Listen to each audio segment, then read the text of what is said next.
Bonjour à tous et à tous, bonjour à tous les suiveurs et à tous les inconditionnels de Grégoire. Omniso actuellement match à Moule, place au coronavirus. Donc Grégoire va vous donner toutes les informations relatives au coronavirus, et spécialement des informations sénégalaises. Donc Omnisport laisse la place à Omni coronavirus, donc Omni Santé. Donc toutefois, on va faire des vidéos s'il y a des informations charnières, des informations phares, des informations am importance ci football bi nañ leen ko jox. Mais actuellement, on va parler du coronavirus. Donc Sénégal, def nañ ko tey suba, on a 115 cas sous traitement. Donc le docteur Moussa Seydi est le professeur, donc qui est le chef de service des maladies infectieuses de Fann. Donc moom mooy traiter les patients. Donc xam nañ ne Sénégal actuellement on est en couvre-feu de 20h à 6h du matin ku génn liif bi da lay dal. Mais donc Moussa Seydi expliqué na nan lay traiter ces patients. Donc nee na il s'est inspiré des travaux de Raoul Didier Raoul de Marseille pour traiter ces patients. ñu ne ko professeur Moussa Seydi RFI la def benn entretien ak RFI donc lañ publié sur le site rfi.fr. donc ñu ne ko pourquoi avez-vous essayé la chloroquine sur vos patients ici à l'hôpital Fann. ñu ne ko lu tax nga essayé chloroquine si sa patient yi mu ne donc j'ai essayé l'hydroxychloroquine. Donc il y a la chloroquine et l'hydroxychloroquine. nee na moom hydroxychloroquine la essayé pour plusieurs raisons. D'abord parce qu'il y a des résultats du professeur Raoul. nee na professeur Raoul def na ko ba pare. Actuellement on est en urgence ñu bëri ñuy critiquer Raoul ak ñeneen ñi mais il y a l'urgence sanitaire, il faut sauver des vies moo tax il a fait le choix d'utiliser l'hydroxychloroquine. ñu ne ko quelle est la différence lan mooy différence entre chloroquine ak hydroxychloroquine mu ne ñoom ñaar même chose la mais donc am nañ quelques différences du point de vue de la structure molécule am nañ tuuti différence. Mais hydroxychloroquine moom la yaram bi di gën a tolérer que chloroquine, c'est-à-dire boo utiliser hydroxychloroquine tu vas utiliser des doses moins fortes que booy utiliser chloroquine. Donc loolu mooy la différence majeure. Donc vous parlez des résultats encourageants loolu lañ ko posé. Très concrètement, qu'est-ce que cela veut dire? Quand nous avons démarré le traitement chez nos patients, nous avons constaté que la charge virale baissait. C'est-à-dire, doomu jàngoro bi charge bi mu amoon day wàññeeku bu baax a baax. Donc ça c'est une bonne chose. Ça veut dire que sur une longue durée 5 à 6 jours donc viral bi donc charge virale bi day jeex day dem donc ça va tendre au néant day jeex carrément. Donc ça veut dire que hydroxychloroquine bi am na effet ci virus bi. Sur combien de patients avez-vous testé?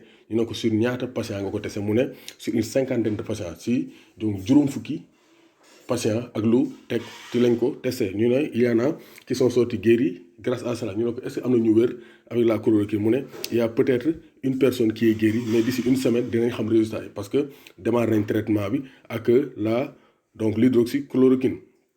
ñu ne ko OMS Organisation mondiale de la santé dañoo am ay réserves dañoo xaw a tiit donc par rapport à l'utilisation de la chloroquine. mu ne je ne me positionne pas par rapport à un contre-avis mais il faut se dire que man jël naa sama responsabilité en tant que médecin. Je suis responsable de la prise en charge de ces malades au niveau national. Donc man jël naa sama responsabilité et que donc ce médicament est à déconseiller en automédication. nee moom jël na ay responsabilité parce que moo war a faj patients yi sur le plan national mais nee na da koy tere ku ne di bindal ku ne di jël benn nit di jël médicament bi sans pour autant médecin prescrire la ko. nee na war a toog sa kër di faj sa bopp à la chloroquine sans pour autant médecin donc bindal la ko. loolu la ñuy wax l'automédication. auto mooy yow ngay faj sa bopp mooy automédication. donc loolu dañ koy tere. chloroquine balaa nga koy jël wala hydroxychloroquine da ngay dem médecin bu bindal la ko. donc loolu la gën a leeral mu ne vous lancez donc un appel au Sénégal. ñu ne ko yaa ngi lancé appel Sénégalais comme ça ñu bañ a dem songu la chloroquine. mu ne oui je le dis ne vous ruez pas sur l'hydroxychloroquine mais c'est dangereux pour vous.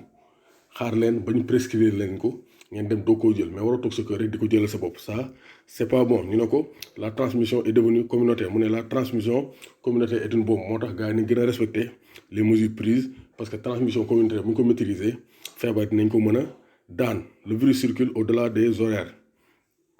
ñu ne ko donc mu ne vous avez raison c'est cela une bonne méthode sur le plan sanitaire.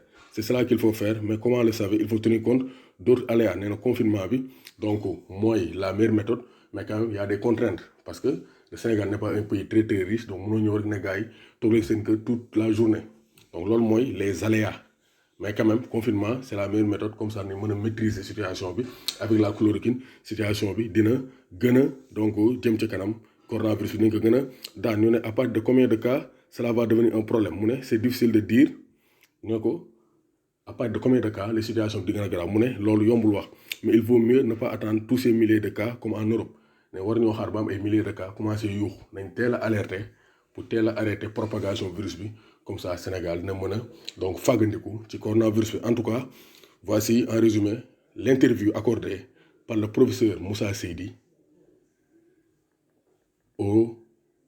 à la radio française internationale, c'est-à-dire RFI. Donc moom expliqué na chloroquine lu tax mooy utiliser ñaata patient ak nan la compter faj les malades. Donc gis nañ ne c'est optimiste nee na commencé nañoo faj juróom fukki patient avec la chloroquine avec l'hydroxychloroquine et que d'ici une semaine dina am ay résultats yu probants. Donc nañ ñaan résultats yu baax comme ça ku feebar ci coronavirus ñu mën laa faj ak l'hydroxychloroquine. Donc félicitations professeur Moussa Seydi qui a pris ses responsabilités et qui est une fierté pour le Sénégal. Moussa Seydi, sunu fierté.